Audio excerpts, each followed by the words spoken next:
سرسبز اس گلزار کے یہ پھول ہیں عطار کے، سرسبز اس گلزار کے یہ پھول ہیں عطار کے، مردہ دلوں کو دے جلا ہادی ہے طلبگار کے، مردہ دلوں کو دے جلا ہادی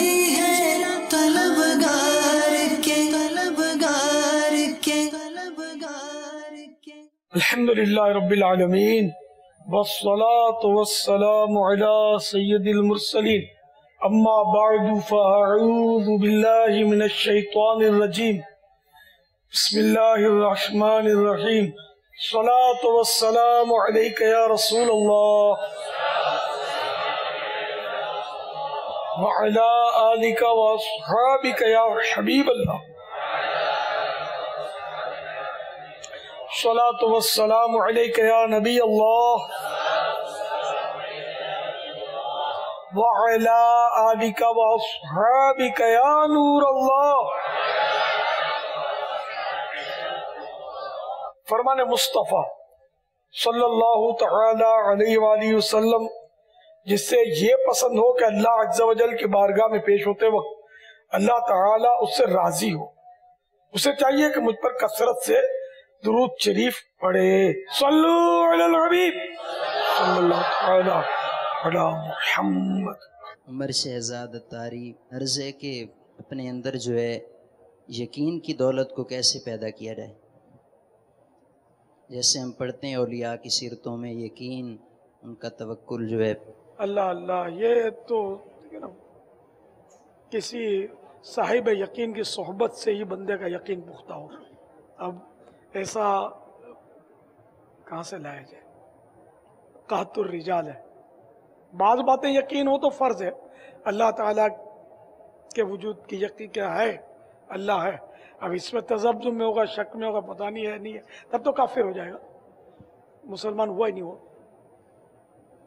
اسی طرح انبیاء کرام اللہ کی کتابوں پر جو ضروریات دین کے معاملات ہیں وہاں تو یقین اور مسلمان کو ہوتا بھی ہے۔ صلو علی الحبیب۔ پاپا جان، میرا آپ کی بارگاہ میں سوال عرض یہ ہے کہ جو اسلامی بھائی حرمین طیبین سے واپسی آئیں تو ان کا استقبال کیسے کیا جائے؟ آیا ان کو پھولوں کے ہار پہنا سکتے ہیں جیسا کہ عرف میں ہوتا ہے؟ ایسا کوئی حرج نہیں ہے پہنانے میں، پہنا سکتے۔ ویسے استقبال کا طریقہ کیا ہونا چاہیے؟ حاجی جب تک گھر نہیں پہنچتا اس کی دعا قبول ہوتی ہے، دعا کروائی جائے، اس کو مبارکباد دی جائے، ہار بھی پہنا سکتے ہیں۔ یہ کہا جاتا ہے کہ 40 دن تک اس کی دعائیں قبول ہوتی ہیں۔ جب تک گھر نہ پہنچے یہ خصوصیت ہے حاجی کی۔ ویسے دعا کی قبولیت کے تو روزانہ رات کو بھی ایک ساعت آتی ہے دعا کی قبولیت کی، اور مفتی احمد یار خان صاحب نے اس میں لکھا ہے کہ اس کے حدیثوں میں بھی اشارے ہیں کہ رات کا چھٹا حصہ ہوتا ہے، اور چھٹے حصے میں یعنی رات کی وہی تاخیر، سحری میں تاخیر بھی جو مستحب ہے وہ بھی چھٹا حصہ ہی ہے رات کا۔ یہ ہر رات میں چھٹا حصہ دعا کی قبولیت کا اس میں وقت ہے۔ صلو علی الحبیب۔ ارشاد احمد اتاری، مجلس فیضان مرشد اکاڑا کینٹ۔ باپا میری آپ کی بارگاہ میں یہ سوال ہے کہ اگر آدمی سنت غیر مقدہ پڑھ رہا ہو اور جب 2 رکعت کے بعد اتحیات پڑھی جاتی ہے، وہ یوم حکم الحساب سے پہلے اگر اٹھ جائے، عبدو و رسولو پڑھ کے اٹھ جائے غلطی سے، تو تیسری رکعت سبحانک اللہم سے شروع کرے یا الحمدللہ سے؟ سبحانک اللہم سے شروع کرے۔ اگر رکوع کی تسبیح کے علاوہ سجدے کی تسبیح پڑھ دے تو اس کی نماز ہو جائے گی؟ جی ہاں، کوئی حرج نہیں ہے، بھول گیا تو۔ صلو علی الحبیب۔ پیارے پیارے اور سونے سونے مرشد پاک کی بارگاہ میں حاضر ہوں، اکبر علی اتاری فیضان مرشد مجلس سے، اور میرا آپ کی بارگاہ میں سوال ہے کہ اکثر یہ سنتے ہیں کہ مومن کے جھوٹے میں شفا ہے، نیز یہ فرما دیجئے کہ یہ کوئی قول ہے یا حدیث ہے، اور ہاسپٹل یا مریضوں کے پاس ہم جب تیمارداری کے لیے جاتے ہیں تو وہاں مریضوں سے نفرت کا اظہار کرتے ہیں یا ان کے ساتھ کھانا کھانے کو پسند نہیں کرتے. تو ایک طرف یہ بھی ہے کہ مومن کے جھوٹے میں شفا ہے، تو اس بارے میں چند مدنی پھول اگر ارشاد فرما دیں. فتح رضویہ شریف میں لکھا ہے کہ حدیث میں ہے مومن کے جھوٹے میں شفا ہے، اور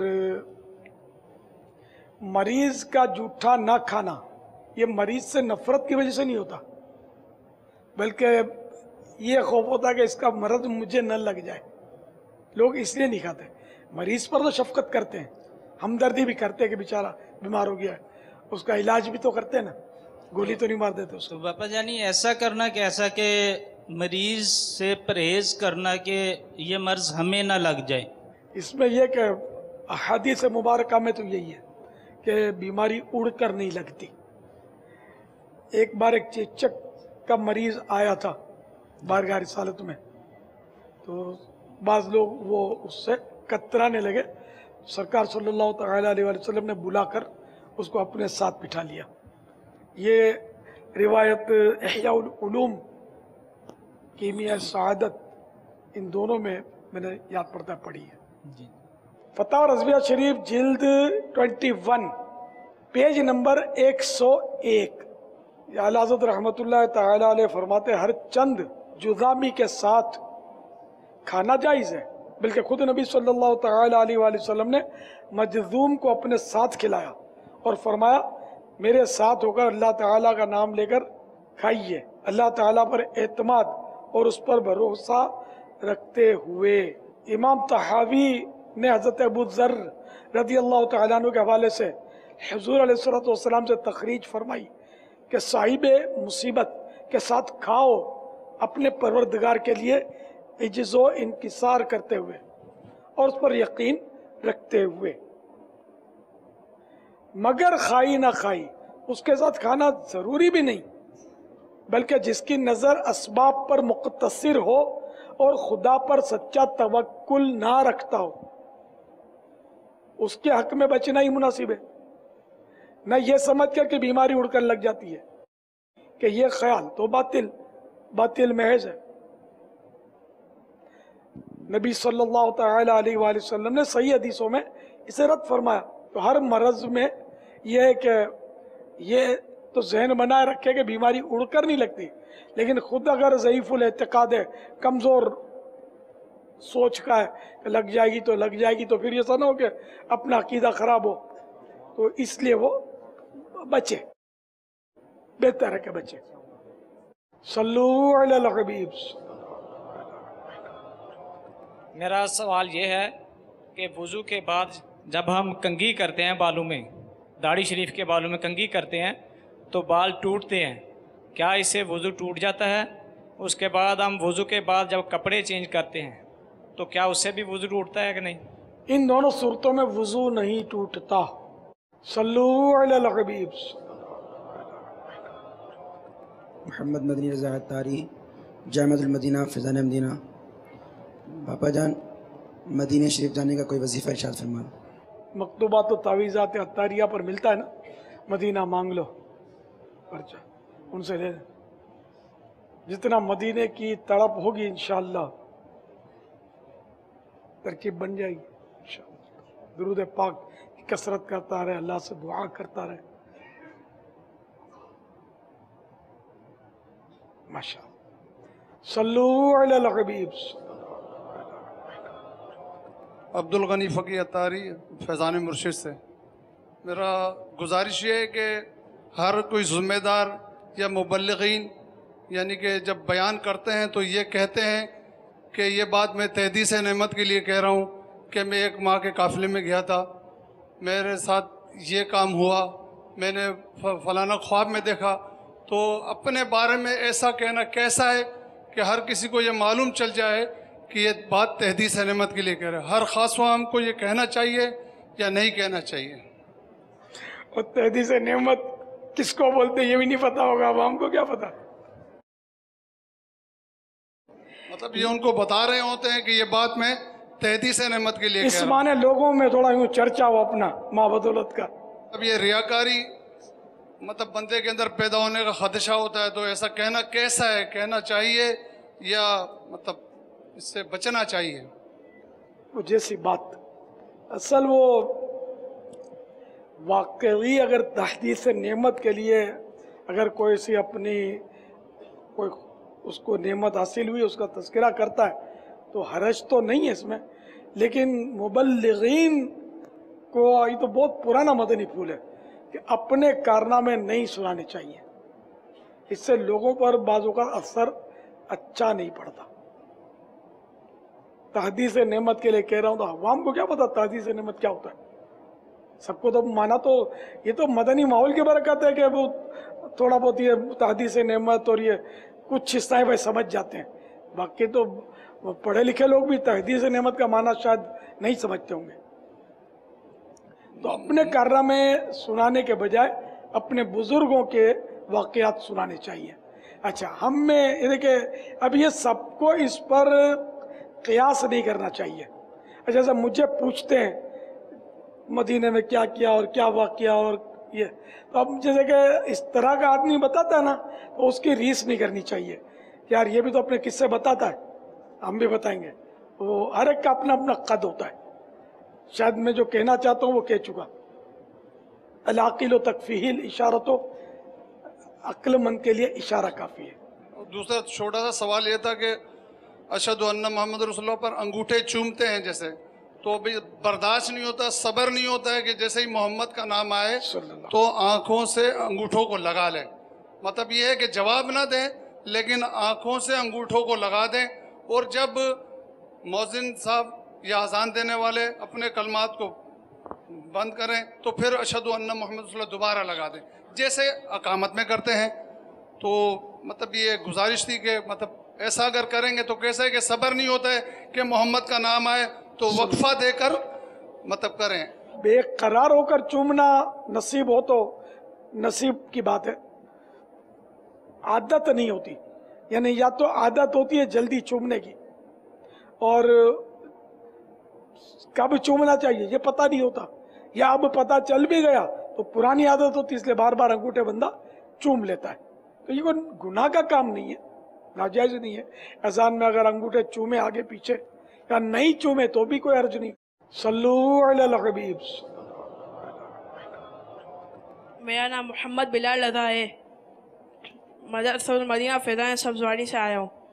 باپا جان میرا سوال یہ ہے کہ نماز میں مجھے سستی ہوتی ہے تو اس کے تو کیسے دور ہو سستی؟ نماز پڑھنے کے فضائل پڑھیے، جو نہیں پڑھتا اس کے عذابات پڑھیے، اپنے آپ کو جنت کا شوق دلائیے کہ نماز جنت کی چابی ہے، کی آف جنہ،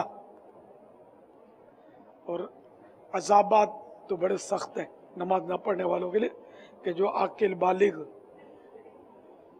جان بوجھ کر نماز ایک نماز بھی ترک کرتا ہے تو اعلیٰ حضرت فرماتے ہیں کہ ہزاروں سال جہنم کے عذاب کا حقدار ہے۔ تو جب انشاءاللہ ڈراتے رہیں گے اپنے آپ کو تو عادت بھی پڑ جائے گی انشاءاللہ۔ صلو علی الحبیب۔